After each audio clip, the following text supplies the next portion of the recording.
South ఇండియాలోని అతి తక్కువ ధరలకి రత్నాలనందించే ఏకైక సంస్థ 6JVR. ఎంతో కష్టపడి సంపాదించుకున్న డబ్బులతో తనకెంతో ఇష్టమైన కొత్త మహీంద్రా థార్ ఆర్డర్ చేసింది. అలా చేసిన కొన్ని రోజుల తర్వాత షోరూమ్ కి తనకి ఇష్టమైన వాహనం వచ్చింది. దీంతో సంతోషంగా దాన్ని తీసుకొచ్చేందుకు వెళ్ళింది. అక్కడ ఆ వాహనాన్ని చూడగానే ఎక్కడా లేని సంతోషంగా ఎగిరి గంతేసింది. కానీ ఆమె సంతోషం ఎంతోసేపు నిలవలేదు. పట్టుమని 10 నిమిషాల్లో ఆనందం ఆవిరైపోయింది. జస్ట్ మిస్, లేదంటే ప్రాణమే పోయేది. ఇంతకు ఆమెకి ఏమైంది?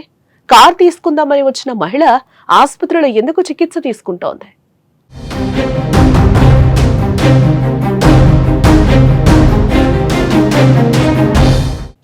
ఘజియాబాద్ లోని ఇందిరాపురం నివాసైన 29 ఏళ్ల మానీ పవార్ అనే యువతి ఎంతో కష్టపడి సంపాదించుకున్న డబ్బుతో ఇటీవలే తనకిష్టమైన కొత్త మహీంద్రా థార్ ను కొనుగోలు చేసింది.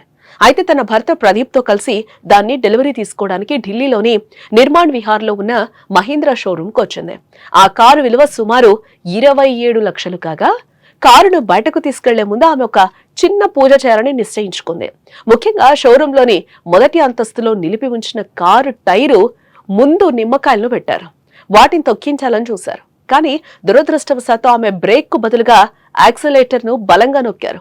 దీంతో ఒక్కసారిగా కారు వేగం పుంజుకుని షోరూమ్ గాజుగోడను బద్దలు కొట్టుకుంటూ బయటకెళ్లి కిందనున్న ఫుట్పాత్ పై పడింది. ప్రమాద సమయంలో కారులో మానీ పవార్ తో పాటు షోరూమ్ ఉద్యోగి వికాస్ కూడా అందులోనే ఉన్నారు. ఈ ప్రమాదానికి సంబంధించిన వీడియోలు సోషల్ మీడియాలో విపరీతంగా వైరల్ అవుతున్నాయి. వీడియోలో కారు పూర్తిగా తలకిందులుగా ఉండటం, చుట్టూ గాజు ముక్కలు చెల్లాచెదరై ఉండడం కనిపిస్తోంది. అయితే అదృష్టవశాత్తు కారులో ఉన్న ఎయిర్ బ్యాగ్లు వెంటనే తెరుచుకోవడంతో వారికి పెద్దగా గాయాలైతే కాలేదు. అయితే వెంటనే స్పందించే సిబ్బంది వారిని దగ్గరలోని మాలిక్ ఆసుపత్రికి తరలించారు. ప్రాథమిక చికిత్స అనంతరం వారిని డిశ్చార్జ్ చేశారు.